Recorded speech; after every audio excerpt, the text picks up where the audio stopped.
New York Times Magazine staff writer Susan Dominus has been asking those questions. She's the author of The Family Dynamic, A Journey into the Mystery of Sibling Success. And she joins us now. Good morning. Good morning. So this is incredibly fascinating to me. What got you, first of all, interested in these successful families?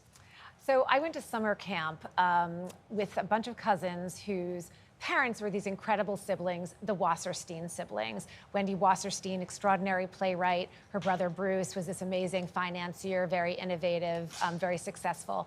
And even as a kid, I would think, what was going on in the Wasserstein family to create people who are so successful in such different fields?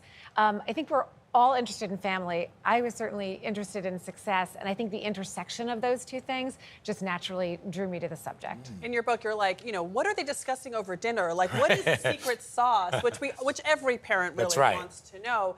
What did you find? What was the through line when you looked at these various families that had these clusters of really successful kids? So one thing I saw was a tremendous optimism, a real can-do spirit. And you saw that in the sayings and the ethos of the family. So one family of civil rights activists, the Holofields, told me that the unspoken motto in their household was all things possible. And the Murguias were this incredible family as well. Their mother used to say to them, with God's help, all things are possible. So it was remarkably similar. So I think that was one real thing. The other thing is that these families the parents were not afraid to let their kids take risks. They weren't afraid to let them possibly do something very hard or risk failure. So Sarah True is this incredible Olympic triathlete.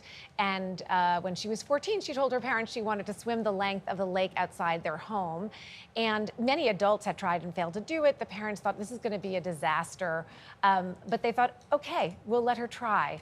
And not only did she do it, but she actually broke the town record, which still stands for men and for women. Wow. So I would be in like a rowboat next to my daughter. Like, if you need me, I'm here, Mama. Yeah, Mama's right. here. Well, it's funny. I mean, part of what it meant doing it was her father did support her. He was rowing alongside her. There you go. Yeah. There you go. So kind of need to do that. But they would have rather just gone on with their Sundays and not, seen her be disappointed. That was originally their fear. So you also write that parenting choices have less effect on kids and the success and the outcomes of their lives than we were previously led to believe. How is that possible?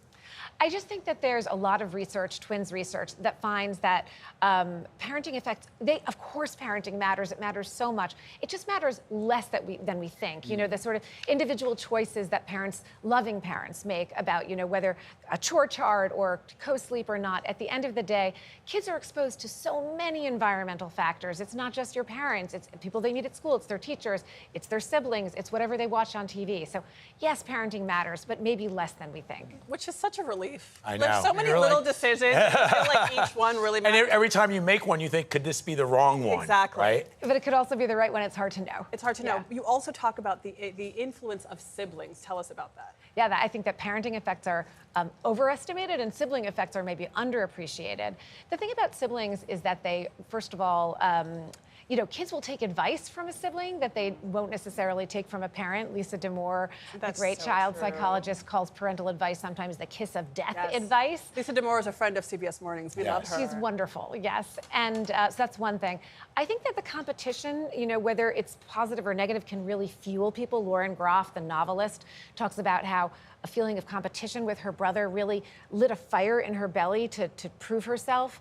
And I think that also siblings can help each other professionally because they know the field and the future. They have vision that their parents sometimes can't see. So they can be really hands on the ground in giving advice about what we should do next. Plus, they know us better than we really know ourselves sometimes, they really and even do. better than our parents do. Exactly. I agree, and they see you with a more dispassionate eye, I think, than your parents. And in one word, if you have one child or two children, is it advantageous then to have a third sibling asking for a friend? What do you? I was about to say. I know who you're asking for. Yes or no? We're almost off the air. I'll just say the more love, the better. There we go. I love that.